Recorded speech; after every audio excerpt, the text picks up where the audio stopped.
ಯುದ್ಧದ ಪ್ರಭಾವದಿಂದಾಗಿ ಚಿನ್ನ ಹಾಗೆ ಬೆಳ್ಳಿಯ ಬೆಲೆಯಲ್ಲಿ ಏರಿಳಿತ ಮುಂದುವರೆದಿದೆ. ಸುಮಾರು 1% ಕುಸಿತವನ್ನ ಕಂಡಿದೆ ಚಿನ್ನ ಹಾಗೆಯೇ ಬೆಳ್ಳಿಯ ದರ. ಬೆಳಗ್ಗೆಯಿಂದ ಕುಸಿತ ಕಾಣ್ತಾ ಇತ್ತು, ಮಧ್ಯಾಹ್ನವಾಗ್ತಾ ಇದ್ದ ಹಾಗೆ ಬೆಲೆ ಮತ್ತೆ ಏರಿಕೆಯತ್ತ ಸಾಗ್ತಾ ಇದೆ. ಯುದ್ಧ ಆರಂಭ ಆದಾಗಿನಿಂದಲೂ ಚಿನ್ನದ ಬೆಲೆಯಲ್ಲಿ ಬೆಳ್ಳಿಯ ಬೆಲೆಯಲ್ಲಿ ಇಳಿಕೆಯಾಗ್ತಾ ಇದೆ.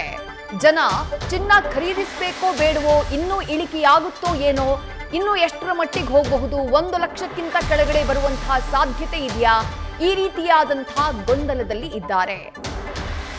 ದೇಶದಾದ್ಯಂತ ಈ ರೀತಿಯಾದಂತಹ ಗೊಂದಲ ಮನೆ ಮಾಡಿದೆ. ಇದಕ್ಕೆ ಕಾರಣ ಏನು? ಈ ರೀತಿಯಾಗಿ ಏಕಾಏಕಿ ಚಿನ್ನದ ಬೆಲೆ ಇಳಿಮುಖವಾಗುವುದಕ್ಕೆ ಏನು ಕಾರಣ ಅಂತಂದ್ರೆ, ಮಧ್ಯಪ್ರಾಚ್ಯದಲ್ಲಿ ನಡೀತಾ ಇರುವಂತಹ ಯುದ್ಧ, ಡಾಲರ್ನ ಮೌಲ್ಯ ಏರಿಕೆಯಾಗಿದೆ ಒಂದು ಕಡೆಗೆ.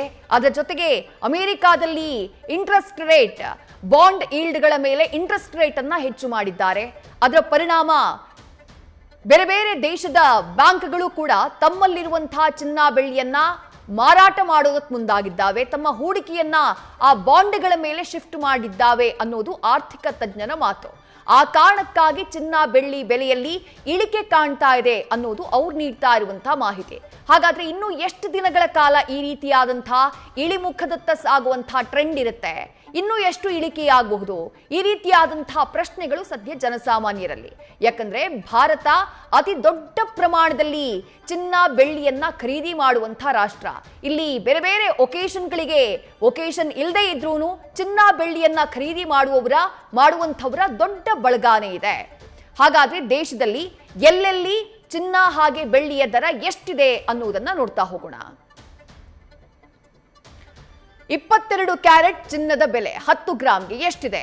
ಸಾಮಾನ್ಯವಾಗಿ ನಾವು ಖರೀದಿ ಮಾಡುವಂತಹ ಆಭರಣ ಅತಿ ಹೆಚ್ಚಾಗಿ ಅದಿರೋದು 22 ಕ್ಯಾರೆಟ್ನಲ್ಲಿ. ಹಾಗಾಗಿ 22 ಕ್ಯಾರೆಟ್ಗೆ ಎಲ್ಲೆಲ್ಲಿ ಎಷ್ಟು ದರ ಇದೆ ಅನ್ನೋದನ್ನ ನೋಡ್ತಾ ಹೋಗೋಣ. ಮೊದಲನೇದಾಗಿ ಮುಂಬೈನಲ್ಲಿ 22 ಕ್ಯಾರೆಟ್ 10 ಗ್ರಾಮ್ ಚಿನ್ನಕ್ಕೆ 1,24,340 ರೂಪಾಯಿ ಇದೆ. ಇದು ಈಗಿನ ದರ.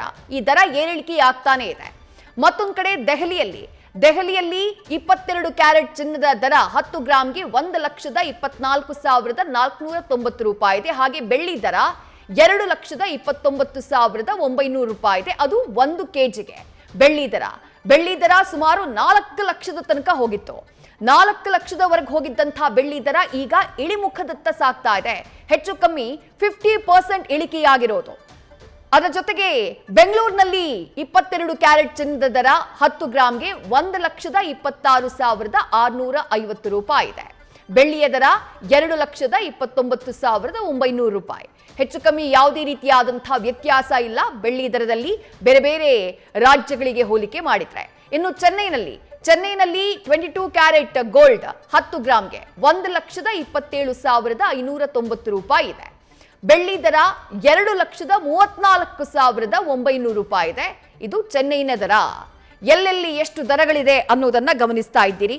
ಅದರ ಜೊತೆಗೆ ಹೈದರಾಬಾದ್ನಲ್ಲಿ ಕೊನೆಯದಾಗಿ 22 ಕ್ಯಾರೆಟ್ ಗೋಲ್ಡ್ ರೇಟ್ 10 ಗ್ರಾಮ್ಗೆ 1,24,340 ರೂಪಾಯಿ ಇದೆ. ಹಾಗೆ ಬೆಳ್ಳಿ ದರ 2,29,000 1 ಕೆಜಿಗೆ. ಈ ರೀತಿಯಾಗಿ ಚಿನ್ನ ಹಾಗೆ ಬೆಳ್ಳಿ ದರ ಇಳಿಮುಖದತ್ತ ಸಾಗೋದಕ್ಕೆ ಏನು ಕಾರಣ? ಸಾಮಾನ್ಯವಾಗಿ ಯುದ್ಧ ಶುರುವಾಯಿತು ಅಥವಾ ಷೇರು ಮಾರುಕಟ್ಟೆ ಕುಸಿತ ಆಯಿತು ಅನ್ನುವಂತಹ ಸಂದರ್ಭದಲ್ಲಿ ಚಿನ್ನದ ಬೆಲೆ ಯೂಶುವಲ್ ಆಗಿ ಅದು ಏರಿಕೆಯತ್ತ ಸಾಗುತ್ತೆ. ಆದ್ರೆ ಈ ಬಾರಿ ಹಾಗಾಗ್ತಾ ಇಲ್ಲ. ಷೇರು ಮಾರುಕಟ್ಟೆಯೂ ಕುಸಿತ ಇದೆ, ಮತ್ತೊಂದು ಕಡೆ ಚಿನ್ನ ಬೆಳ್ಳಿ ದರವೂ ಕುಸಿತ ಕಾಣ್ತಾ ಇದೆ. ಹಾಗಾದ್ರೆ ಈ ಕುಸಿತ ಎಷ್ಟರವರೆಗೆ ಹೋಗಬಹುದು? ಹೂಡಿಕೆ ಮಾಡೋದಕ್ಕೆ ಇದು ಸರಿಯಾದಂತಹ ಸಮಯಾನ? ಚಿನ್ನ ಖರೀದಿ ಮಾಡೋದಕ್ಕೆ ಇದು ಸೂಕ್ತವಾದಂತಹ ಸಮಯಾನ? ಈ ಬಗ್ಗೆ ನ್ಯೂಸ್ ಫಸ್ಟ್ಗೆ ಆರ್ಥಿಕ ತಜ್ಞ, ಹೂಡಿಕೆ ತಜ್ಞರಾಗಿರುವಂತಹ ರುದ್ರಮೂರ್ತಿ ಅವರು ಮಾಹಿತಿ ನೀಡಿದ್ದಾರೆ. ನೋಡೋಣ ಬನ್ನಿ. ಯಾವಾಗ ಷೇರು ಮಾರುಕಟ್ಟೆ ಮೇಲ್ ಹೋಗ್ತಾ ಇರುತ್ತೋ ಅವಾಗ ಚಿನ್ನ ಬೆಳ್ಳಿ ಇಳಿಕೆ ಆಗುತ್ತೆ. ಅದೇ ರೀತಿ ಯಾವಾಗ ಷೇರು ಮಾರುಕಟ್ಟೆ ಕೆಳಗಡೆ ಬರುತ್ತೋ ಅವಾಗ ಚಿನ್ನ ಬೆಳ್ಳಿ ರೇಟ್ಗಳಲ್ಲಿ ಏರಿಕೆಯನ್ನ ಕಾಣ್ತೀವಿ. ಆದ್ರೆ ಪ್ರಪ್ರಥಮ ಬಾರಿಗೆ ಇವಾಗ ಏನಾಗ್ತಾ ಇದೆ ಅಂದ್ರೆ ಷೇರುಪೇಟೆನೂ ಇಳಿತಾ ಇದೆ, ಚಿನ್ನ ಬೆಳ್ಳಿ ದರಗಳಲ್ಲೂ ಇಳಿಕೆ ಕಾಣ್ತಾ ಇದ್ದೀವಿ, ಕ್ರಿಪ್ಟೋ ಕರೆನ್ಸಿಯಲ್ಲೂ ಇಳಿಕೆ ಆಗ್ತಾ ಇದೆ. ಹಾಗೂ ರಿಯಲ್ ಎಸ್ಟೇಟ್, ಎಸ್ಪೆಷಲಿ ದೊಡ್ಡ ರಿಯಲ್ ಎಸ್ಟೇಟ್ ಮಾರ್ಕೆಟ್ ಆದ ದುಬೈ ರಿಯಲ್ ಎಸ್ಟೇಟ್ ಅನ್ನ ದುಬೈಯಲ್ಲಿ ನೋಡಿದ್ರೆ ಅಲ್ಲೂ ಕೂಡ ಭಾರಿ ಪ್ರಮಾಣದ ಕುಸಿತ ಆಗ್ತಾ ಇದೆ.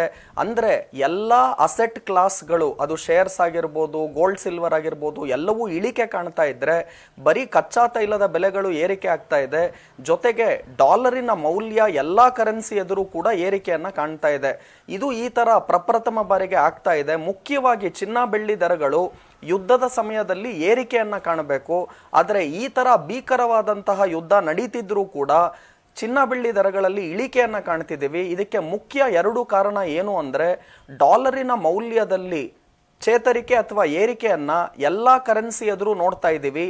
ಬರೀ ರೂಪಾಯಿ ಅಲ್ಲ, ಪ್ರತಿಯೊಂದು ವಿಶ್ವದ ಎಲ್ಲಾ ಕರೆನ್ಸಿಗಳ ಎದುರು ಡಾಲರಿನ ಬೆಲೆಗಳಲ್ಲಿ ಏರಿಕೆಯನ್ನ ಕಾಣ್ತಾ ಇದ್ದೀವಿ. ಯಾವಾಗ ಡಾಲರ್ ಬೆಲೆಗಳಲ್ಲಿ ಏರಿಕೆಯನ್ನ ಕಾಣ್ತೀವಿ ಅವಾಗ ಖಂಡಿತವಾಗ್ಲೂ ಚಿನ್ನ ಬೆಳ್ಳಿಗೆ ಅದು ನೆಗೆಟಿವ್ ಎಫೆಕ್ಟ್ ಅನ್ನ ಕೊಡುತ್ತೆ. ಹಾಗಾಗಿ ಚಿನ್ನ ಬೆಳ್ಳಿ ರೇಟ್ಗಳಲ್ಲಿ ಇಳಿಕೆಯನ್ನ ಕಾಣ್ತಾ ಇದ್ದೀವಿ. ಮತ್ತೊಂದು ಇಂಪಾರ್ಟೆಂಟ್ ಅಂಶ ಅಂದ್ರೆ, ಅಮೆರಿಕ ದೇಶದಲ್ಲಿ ಬಾಂಡ್ ಈಲ್ಡ್ ಅಥವಾ ಇಂಟ್ರೆಸ್ಟ್ ರೇಟ್, ಬಡ್ಡಿ ದರಗಳನ್ನ ತಾವು ಅಮೆರಿಕ ದೇಶದಲ್ಲಿ ನೋಡೋದಾದ್ರೆ ಅಲ್ಲಿ 10 ವರ್ಷದ ಬಾಂಡ್ ಈಲ್ಡ್ ಅಥವಾ ಬಡ್ಡಿ ದರಗಳಲ್ಲಿ ಏರಿಕೆಯನ್ನ ಕಾಣ್ತಾ ಇದ್ದೀವಿ. ಯಾವಾಗ ಬಡ್ಡಿ ದರಗಳಲ್ಲಿ ಏರಿಕೆ ಆಗುತ್ತೋ ಜನ ಏನ್ ಮಾಡ್ತಾರೆ ಅಂದ್ರೆ, ಚಿನ್ನ ಬೆಳ್ಳಿಯಲ್ಲಿ ಇರುವ ಹೂಡಿಕೆಗಳನ್ನ ತೆಗೆದುಬಿಟ್ಟು ಬಾಂಡ್ಗಳಲ್ಲಿ ಸೇಫ್ ಆಗಿ ನನಗೆ ಇಂಟ್ರೆಸ್ಟ್ ರೇಟ್ ಅಥವಾ ಬಡ್ಡಿ ದರಗಳ ಬರುತ್ತೆ, ಅಲ್ಲಿಗೆ ಯಾಕೆ ನಾವು ಹೂಡಿಕೆ ಮಾಡಬಾರ್ದು ಅಂತ ಅನೇಕ ಜನ, ಎಸ್ಪೆಷಲಿ ದೊಡ್ಡ ದೊಡ್ಡ ಸೆಂಟ್ರಲ್ ಬ್ಯಾಂಕ್ಗಳು ಕೂಡ ಹೂಡಿಕೆಗಳನ್ನ ಅಲ್ಲಿ ಮೂವ್ ಮಾಡ್ತಾರೆ. ಹಾಗಾಗಿ ಈ ತರ ಚಿನ್ನ ಬೆಳ್ಳಿ ದರಗಳಲ್ಲಿ ಇಳಿಕೆ ಕಾಣ್ತಾ ಇದ್ದೀವಿ. ಮುಖ್ಯವಾಗಿ ಒಂದ್ ಕಡೆ ಎಲ್ಲಾ ಕರೆನ್ಸಿ ಎದುರು ಡಾಲರಿನ ಬೆಲೆ ಏರಿಕೆ ಆಗ್ತಿರೋದು ಚಿನ್ನ ಬೆಳ್ಳಿಯ ಇಳಿಕೆಗೆ ಕಾರಣ ಆಗ್ತಾ ಇದೆ. ಎರಡನೇದಾಗಿ ಅಮೆರಿಕ ದೇಶದಲ್ಲಿ ಬಾಂಡ್ ಈಲ್ಡ್ಗಳು ಅಥವಾ ಬಡ್ಡಿ ದರಗಳ ಏರಿಕೆ ಏನಾಗ್ತಾ ಇದೆ, ಅದರಿಂದನೂ ಕೂಡ ಚಿನ್ನ ಬೆಳ್ಳಿಯಲ್ಲಿ ಇಳಿಕೆ ಆಗ್ತಿದ್ದೀವಿ. ಹಾಗೂ ಯುದ್ಧದ ಸಮಯದಲ್ಲಿ ಪ್ರಪ್ರಥಮ ಬಾರಿಗೆ ಅನೇಕ ದೇಶಗಳು ಏನು ಕಳೆದ ವರ್ಷ ಚಿನ್ನ ಬೆಳ್ಳಿಯನ್ನ ಖರೀದಿ ಮಾಡಿತ್ತು, ಅವರು ಇಂತಹ ಆರ್ಥಿಕ ಹಿನ್ನಡೆಯಲ್ಲಿ, ಈ ಯುದ್ಧದ ಪರಿಸ್ಥಿತಿಯಲ್ಲಿ ಅವರಿಗೆ ಹಣ ಬೇಕಾಗಿರೋದ್ರಿಂದ ಅವರು ಕೂಡ ಚಿನ್ನ ಬೆಳ್ಳಿಯನ್ನ ಮಾರಾಟ ಮಾಡ್ತಾ ಇದ್ದಾರೆ. ದೇಶದ ಸೆಂಟ್ರಲ್ ಬ್ಯಾಂಕ್ಗಳೇ ಚಿನ್ನ ಬೆಳ್ಳಿಯನ್ನ ಮಾರಾಟ ಮಾಡ್ತಾ ಇದ್ದಾರೆ, ಗೌರ್ಮೆಂಟ್ಗಳು ಮಾರಾಟ ಮಾಡ್ತಾ ಇದ್ದಾರೆ. ಹಾಗಾಗಿ ಮುಖ್ಯವಾಗಿ ಈ ತರ ಚಿನ್ನ ಬೆಳ್ಳಿಯಲ್ಲಿ ಇಳಿಕೆಗೆ ಕಾರಣ ಆಗ್ತಾ ಇದೆ. ಒಂದ್ ಕಡೆ ಯುದ್ಧ ನಡೀತಾ ಇದೆ, ಶೇರ್ ಮಾರ್ಕೆಟ್ ಕುಸಿತಾ ಇದೆ. ಈ ಸೈಮಲ್ಟೇನಿಯಸ್ಲಿ ನಡೀತಾ ಇರೋದು ನೋಡಿದ್ರೆ ಡಾಟ್ಸ್ ನ ಕನೆಕ್ಟ್ ಮಾಡಿದಾಗ ಯಾವ್ದು ಪ್ರಮುಖ ಕಾರಣ? ಹಣದುಬ್ಬರ, ಯುದ್ಧ, ಶೇರ್ ಮಾರ್ಕೆಟ್ ಕುಸಿತ, ಯಾವ್ದು ಪ್ರಮುಖ ಕಾರಣ ಅನ್ಸುತ್ತೆ ಸರ್? ನೋಡಿ, ಡಾಲರ್ ಬೆಲೆಗಳಲ್ಲಿ ಏರಿಕೆ ಏನು ಎಲ್ಲಾ ಕರೆನ್ಸಿ ಎದುರು ಆಗ್ತಾ ಇದೆ, ಅಥವಾ ಡಾಲರ್ ಇಂಡೆಕ್ಸ್ ಜಾಸ್ತಿ ಆಗ್ತಿರೋದ್ರಿಂದ ಇದು ಪ್ರಮುಖವಾಗಿ ಚಿನ್ನ ಬೆಳ್ಳಿಯ ಇಳಿಕೆಗೆ ಕಾರಣ ಆಗ್ತಾ ಇದೆ.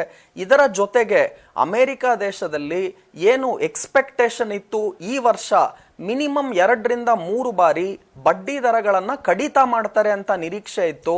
ಆದರೆ ಈ ಯುದ್ಧ ಶುರುವಾದ ನಂತರ ಬಡ್ಡಿ ದರಗಳನ್ನ ಕಡಿತ ಮಾಡೋದಿರ್ಲಿ, ಬಡ್ಡಿ ದರಗಳನ್ನ ಏರಿಕೆ ಮಾಡುವ ಸಂದರ್ಭಗಳೇ ಜಾಸ್ತಿ ಇದೆ ಅನ್ನುವ ನಿರೀಕ್ಷೆ ಆಗ್ತಿರೋದ್ರಿಂದ ಖಂಡಿತ ಈ 2 ಪ್ರಮುಖ ಕಾರಣಗಳಿಂದ ಒಂದು ಕಡೆ ಬಡ್ಡಿ ದರಗಳ ಏರಿಕೆ ಆಗ್ತಾ ಇದೆ, ಹಾಗೂ ಇಳಿಕೆ ಆಗುವ ನಿರೀಕ್ಷೆ ಏನಿತ್ತು ಅದು ಆಗುವ ಸಂದರ್ಭಗಳು ಕಡಿಮೆ ಆಗ್ತಾ ಇದೆ. ಮತ್ತೊಂದು ಕಡೆ ಡಾಲರಿನ ಮೌಲ್ಯದಲ್ಲಿ ಎಲ್ಲಾ ಕರೆನ್ಸಿ ಎದುರು ಡಾಲರಿನ ಮೌಲ್ಯ ಏರಿಕೆ ಆಗ್ತಿರೋದ್ರಿಂದ ಈ ತರ ಚಿನ್ನ ಬೆಳ್ಳಿಯಲ್ಲಿ ಅಂತಾರಾಷ್ಟ್ರೀಯ ಮಾರುಕಟ್ಟೆಯಲ್ಲೇ ಕುಸಿತವನ್ನ ನಾವು ಕಾಣ್ತಾ ಇದ್ದೀವಿ. ಯಾವಾಗ ಅಂತಾರಾಷ್ಟ್ರೀಯ ಮಾರುಕಟ್ಟೆಯಲ್ಲಿ ಚಿನ್ನ ಬೆಳ್ಳಿ ದರಗಳಲ್ಲಿ ಕುಸಿತವನ್ನ ಕಾಣ್ತೀವಿ, ನಮ್ಮ ದೇಶದಲ್ಲೂ ಕೂಡ ಈ ತರ ಚಿನ್ನ ಬೆಳ್ಳಿ ದರಗಳ ಇಳಿಕೆಯನ್ನ ಕಾಣ್ತೀವಿ. ಏನು ಹತ್ತತ್ರ 4,20,000 ರೂಪಾಯಿ ಪ್ರತಿ ಕೆಜಿಗೆ ಬೆಳ್ಳಿ ಹೋಗಿತ್ತು, 50% ಹತ್ತತ್ರ ಇಳಿಕೆಯನ್ನ ಕಂಡು ಈಗ ಹತ್ತತ್ರ 2,20,000 2,30,000 ಪ್ರತಿ ಕೆಜಿಗೆ ಇದ್ರೆ, ಚಿನ್ನವನ್ನ ನೋಡೋದಾದ್ರೆ 24 ಕ್ಯಾರೆಟ್ ಚಿನ್ನ ಏನು ಹತ್ತತ್ರ 1,80,000 ರೂಪಾಯಿ ಪ್ರತಿ 10 ಗ್ರಾಮ್ಗೆ ಹೋಗಿತ್ತು, ಇವಾಗ ಅದು ಹತ್ತತ್ರ 1,40,000 ರೂಪಾಯಿ ಇದೆ. ಅಂದ್ರೆ 10 ಗ್ರಾಮ್ ಚಿನ್ನಕ್ಕೆ ಹತ್ತತ್ರ 40,000 ರೂಪಾಯಿ ಇಳಿಕೆಯನ್ನ ನಾವು 10 ಗ್ರಾಮ್ ಚಿನ್ನದಲ್ಲಿ ಕಂಡ್ರೆ, ಬೆಳ್ಳಿ ಮಾರುಕಟ್ಟೆಯನ್ನ ನೋಡೋದಾದ್ರೆ ಹತ್ತತ್ರ ಬೆಳ್ಳಿಯಲ್ಲೂ ಕೂಡ 50% ಇಳಿಕೆ. ಅಂದ್ರೆ ನಾವು ಕೆಜಿ ಲೆಕ್ಕ ನೋಡೋದಾದ್ರೆ 2 ಲಕ್ಷಕ್ಕೂ ಜಾಸ್ತಿ ಇಳಿಕೆಯನ್ನ ಹೈಯೆಸ್ಟ್ ಲೆವೆಲ್ಸ್ ಇಂದ ನೋಡ್ತಾ ಇದ್ದೀವಿ. ಹಾಗೂ ಕಳೆದ 40 ವರ್ಷದಲ್ಲಿ ಈ ತರ ಕೇವಲ 1 ರಿಂದ 2 ವಾರದಲ್ಲಿ ಈ ತರ ಭಾರಿ ಪ್ರಮಾಣದ ಕುಸಿತ ಕಳೆದ 40 ವರ್ಷದಲ್ಲಿ ಪ್ರಪ್ರಥಮ ಬಾರಿಗೆ ಆಗ್ತಾ ಇದೆ. ಇದು ಖಂಡಿತವಾಗ್ಲೂ ಅನೇಕ ಜನ ಯಾರು ಚಿನ್ನ ಬೆಳ್ಳಿಯನ್ನ ಕೊಂಡ್ಕೋಬೇಕು ಅಂತಿದ್ದಾರೆ ಅವ್ರಿಗೆ ಒಳ್ಳೆ ಸುದ್ದಿ ಅಂತಾನೂ ಹೇಳ್ತೀನಿ. ಸರ್, ಇವಾಗ ಯುದ್ಧ ನಡೀತಾ ಇದೆ, ಸಾಕಷ್ಟು ದೇಶಗಳಲ್ಲಿ ಗ್ಯಾಸ್ ಕೊರತೆ ಉಂಟಾಗಿದೆ, ಮತ್ತೊಂದ್ ಕಡೆ ಹಣದುಬ್ಬರ, ಈ ಭೀತಿಯಿಂದ ಏನಾದ್ರೂ ಚಿನ್ನ ಕುಸಿತಾ ಇದೆಯಾ? ನೋಡಿ, ಒಂದ್ ಕಡೆ ಸ್ಟ್ರೈಟ್ ಆಫ್ ಹರ್ಮಾಸ್ ಅನ್ನ ಇರಾನ್ ಕ್ಲೋಸ್ ಮಾಡಿದ್ದಾರೆ, ಹಾಗೂ ಅವ್ರು ಕ್ಲಿಯರ್ ಆಗಿ ಹೇಳ್ತಾ ಇದ್ದಾರೆ, ನಮ್ಮ ಎನಿಮಿ ರಾಷ್ಟ್ರಗಳಿಗೆ ಬಿಟ್ಟು ಬೇರೆಯವ್ರು ಎಲ್ಲರಿಗೂ ಕೂಡ ನಾವು ಸ್ಟ್ರೈಟ್ ಆಫ್ ಹರ್ಮಾಸ್ ಅನ್ನ ಓಪನ್ ಮಾಡ್ತೀವಿ. ಅಂದ್ರೆ ಇಸ್ರೇಲು ಮತ್ತೆ ಅಮೆರಿಕಾಗೆ ನಾವು ಖಂಡಿತ ಸ್ಟ್ರೈಟ್ ಆಫ್ ಹರ್ಮಾಸ್ ಅಲ್ಲಿ ಯಾವುದೇ ರೀತಿಯಾದಂತಹ ಟ್ರಾನ್ಸ್ಪೋರ್ಟೇಷನ್ ಆಗೋದಕ್ಕೆ ಅವರ ವೆಸಲ್ಸ್ಗಳಿಗೆ ಶಿಪ್ಗಳಿಗೆ ನಾವು ಬಿಡೋದಿಲ್ಲ ಅಂತ ಹೇಳ್ತಾ ಇದ್ದಾರೆ. ಇದರಿಂದ ಖಂಡಿತವಾಗ್ಲೂ ಗ್ಯಾಸಿನಲ್ಲಿ ಅಭಾವ ಆಗಿದೆ ಹಾಗೂ ಇದರಿಂದ ಖಂಡಿತ ಕಚ್ಚಾ ತೈಲದಲ್ಲೂ ಕೂಡ ಭಾರಿ ಪ್ರಮಾಣದ ಏರಿಕೆಯನ್ನ ನಾವು ಕಾಣ್ತಾ ಇದ್ದೀವಿ.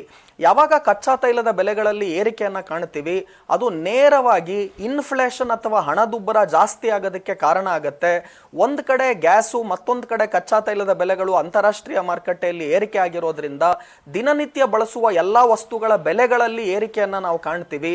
ಅದು ಹಣ್ಣು, ತರಕಾರಿ, ಹಾಲು, ಅಕ್ಕಿ, ಬೇಳೆ, ಗೋಧಿ ಈ ತರ ಪ್ರತಿನಿತ್ಯ ಬಳಸುವಂತಹ ಎಲ್ಲಾ ವಸ್ತುಗಳ ಮೇಲೆ ಬೆಲೆಗಳ ಏರಿಕೆಗೆ ಈ ಗ್ಯಾಸ್ ಕೊರತೆ ಒಂದ್ ಕಡೆ, ಮತ್ತೊಂದು ಕಡೆ ಈ ಕಚ್ಚಾ ತೈಲದ ಬೆಲೆಗಳ ಏರಿಕೆ ಕಾರಣ ಆಗ್ತಾ ಇದೆ. ಹಾಗೂ ಕೇವಲ 1.5 ತಿಂಗಳ ಹಿಂದೆ $60ಗೆ ಪ್ರತಿ ಬ್ಯಾರೆಲ್ ಕಚ್ಚಾ ತೈಲ ಇದ್ದಿದ್ದು ಈಗ ಹತ್ತತ್ರ $100 ರಿಂದ $120 ಪ್ರತಿ ಬ್ಯಾರೆಲ್ಗೆ ಕಚ್ಚಾ ತೈಲ ಹೋಗಿದೆ. ಹಾಗೂ ಆಲ್ರೆಡಿ ಗ್ಯಾಸ್ ಅನ್ನ ತಾವು ನೋಡೋದಾಯ್ತು ಅಂದ್ರೆ ಏನು ಕಮರ್ಷಿಯಲ್ ಯೂಸೇಜ್ ಗ್ಯಾಸ್ ಮಾಡ್ತಾರೆ ಅದಕ್ಕೆ ಬೆಲೆಗಳ ಏರಿಕೆ ಆಲ್ರೆಡಿ ನಮ್ಮ ಸರ್ಕಾರವು ಕೂಡ ಮಾಡಿದೆ. ಆದರೆ ಡೊಮೆಸ್ಟಿಕ್ ಯೂಸೇಜ್ ಅಲ್ಲೂ ಕೂಡ ಗ್ಯಾಸ್ ಬಳಕೆಯನ್ನ ಏರಿಕೆ ಪ್ರತಿ ಪ್ರೈಸ್ಗೆ ಸಿಲಿಂಡರ್ಗೆ ನೋಡೋದಾದ್ರೆ ಹತ್ತತ್ರ $60-65 ಏರಿಕೆ ಹಾಗೂ $115 ರಿಂದ $120 ಏರಿಕೆಯನ್ನ ಕಮರ್ಷಿಯಲ್ ಸಿಲಿಂಡರ್ಗಳಿಗೆ ಹಾಗೂ ಆಲ್ರೆಡಿ ಇಂಡಸ್ಟ್ರಿಯಲ್ ಯೂಸೇಜ್ಗೆ ಮಾಡುವಂತಹ ಏನು ಈ ಕಚ್ಚಾ ತೈಲ ಇದೆ, ಪೆಟ್ರೋಲ್ ಡೀಸೆಲ್ಗಳ ಬೆಳೆಗಳಲ್ಲೂ ಕೂಡ ಏರಿಕೆಯನ್ನ ನಾವು ಕಾಣ್ತಾ ಇದ್ದೀವಿ. ಜೊತೆಗೆ ಎಸ್ಪೆಷಲಿ ಈ ಶೆಲ್ ಪೆಟ್ರೋಲ್ ಬಂಕ್ ಈ ತರ ಪ್ರೈವೇಟ್ ಆಯಿಲ್ ಮಾರ್ಕೆಟಿಂಗ್ ಕಂಪನೀಸ್ ಏನಿದೆ ಅವರು ಆಲ್ರೆಡಿ ಬೆಲೆಗಳನ್ನ ಪೆಟ್ರೋಲ್ ಡೀಸೆಲ್ ಅಲ್ಲಿ ಏರಿಕೆ ಮಾಡಿದ್ದಾರೆ. ಸೊ ಹಾಗಾಗಿ ಏನು ಕೇಂದ್ರ ಸರ್ಕಾರ ಇಷ್ಟು ದಿವಸ ಕಚ್ಚಾ ತೈಲದ ಬೆಲೆಗಳನ್ನ ಯಾವುದೇ ಏರಿಕೆಯನ್ನ ಪೆಟ್ರೋಲ್ ಡೀಸೆಲ್ ಅಲ್ಲಿ ಮಾಡಿಲ್ಲದೆ ಹೋದ್ರೂ ಕೂಡ ಯುದ್ಧ ಜಾಸ್ತಿ ಮುಂದುವರೆದರೆ ಹಾಗೂ ಅಂತಾರಾಷ್ಟ್ರೀಯ ಮಾರುಕಟ್ಟೆಯಲ್ಲಿ ಕಚ್ಚಾ ತೈಲದ ಬೆಲೆಗಳಲ್ಲಿ ಭಾರಿ ಪ್ರಮಾಣದ ಏರಿಕೆ ಹತ್ತತ್ರ 100% ಏರಿಕೆ, $60 ಪ್ರತಿ ಬ್ಯಾರೆಲ್ಗಿದ್ದ ಕಚ್ಚಾ ತೈಲ ಈಗ $100 ರಿಂದ $120 ಪ್ರತಿ ಬ್ಯಾರೆಲ್ಗೆ ಈ ಯುದ್ಧದಿಂದ ಆಗಿರೋದ್ರಿಂದ ಬರುವ ದಿವಸಗಳಲ್ಲಿ ಪೆಟ್ರೋಲ್ ಡೀಸೆಲ್ ಬೆಲೆಗಳಲ್ಲೂ ಕೂಡ ಏರಿಕೆಯನ್ನ ಇದೇ ರೀತಿ ಯುದ್ಧ ಮುಂದುವರೆದರೆ ಕಾಣುವ ಸಂದರ್ಭಗಳಿದೆ. ಅದರಿಂದ ಇನ್ಫ್ಲೇಷನ್ ಅಥವಾ ಹಣದುಬ್ಬರ ಕೂಡ ಜಾಸ್ತಿ ಆಗ್ತಾ ಹೋಗುತ್ತೆ. ಎಲ್ಲಾ ಬೆಲೆಗಳು ಕೂಡ ಏರಿಕೆ ಆಗೋದಕ್ಕೆ ಇದು ಕಾರಣ ಆಗುತ್ತೆ.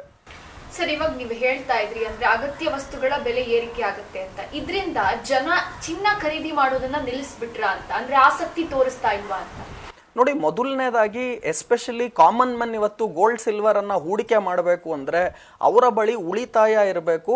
ಅವರ ಬಳಿ ಚೆನ್ನಾಗಿ ಆದಾಯ ಇದ್ದು ಖರ್ಚು ಕಡಿಮೆ ಆದಾಗ, ಉಳಿತಾಯ ಜಾಸ್ತಿ ಇದ್ದಾಗ ಮಾತ್ರ ಅವರು ಚಿನ್ನ ಬೆಳ್ಳಿಗೆ ಹೂಡಿಕೆ ಮಾಡಬಹುದು. ಉಳಿತಾಯನೇ ಇಲ್ಲ, ಇಂಥ ಯುದ್ಧದ ಸಂದರ್ಭದಲ್ಲಿ ಬೆಲೆಗಳು ಜಾಸ್ತಿ ಆಗ್ತಾ ಹೋಗ್ತಾ ಇದ್ರೆ ಜನರ ಖರ್ಚು ಜಾಸ್ತಿ ಆಗೋದ್ರಿಂದ ಅವರ ಉಳಿತಾಯ ಕಡಿಮೆ ಆಗುತ್ತೆ. ಇಂಥ ಸಮಯದಲ್ಲಿ ಜನರು ಯಾವಾಗ್ಲೂ ಕೂಡ ಅವರ ಸೇಫ್ಟಿಯನ್ನ ನೋಡ್ತಾರೆ ಹಾಗೂ ಇಂಥ ಎಮರ್ಜೆನ್ಸಿ ಟೈಮ್ಗಳಲ್ಲಿ ನಾವ್ ಯಾವ ರೀತಿ ಸೇಫ್ ಆಗಿರೋದಕ್ಕೆ ನಾವೇನ್ ಮಾಡಬೇಕು ಅಂತ ನೋಡ್ತಾರೆ ಹೊರತು ಇನ್ವೆಸ್ಟ್ಮೆಂಟ್ಗೆ ಅನೇಕ ಜನ ಹೋಗೋದಿಲ್ಲ. ಯಾರ್ಯಾರ ಹತ್ರ ದುಡ್ಡು ಇದೆ ಇವಾಗ ಇನ್ವೆಸ್ಟ್ಮೆಂಟ್ ಮಾಡೋದಕ್ಕೆ, ಅಥವಾ ಯಾರ್ಯಾರು ಚಿನ್ನ ಬೆಳ್ಳಿ ಗಗನಕ್ಕೆ ಹೋಗ್ಬಿಡ್ತು ನನಗೆ ತಗೊಳಕ್ಕೆ ಆಗ್ಲಿಲ್ಲ ಅಂತ ಇರೋರು ಈ ಸಮಯದಲ್ಲಿ ಖಂಡಿತವಾಗ್ಲೂ ಒಂದು ಭಾಗವನ್ನ ಚಿನ್ನ ಬೆಳ್ಳಿಯ ಖರೀದಿಯನ್ನ ಮಾಡಬಹುದು. ಯಾಕಂದ್ರೆ ಯಾರು ಕೂಡ ಲೋಯೆಸ್ಟ್ ಲೆವೆಲ್ ಅಲ್ಲಿ ಚಿನ್ನ ಬೆಳ್ಳಿಯನ್ನು ಖರೀದಿ ಮಾಡ್ತೀನಿ, ಹೈಯೆಸ್ಟ್ ಲೆವೆಲ್ ಅಲ್ಲಿ ಮಾರಾಟ ಮಾಡ್ತೀನಿ ಅಂದ್ರೆ ಅದು ಸಾಧ್ಯ ಇಲ್ಲ. ಹಾಗಾಗಿ ಈ ತರ ಇಳಿಕೆ ಬಂದಾಗ ಹಂತ ಹಂತವಾಗಿ ಭಾಗವಾಗಿ ಖಂಡಿತವಾಗ್ಲೂ ಖರೀದಿ ಮಾಡಬಹುದು.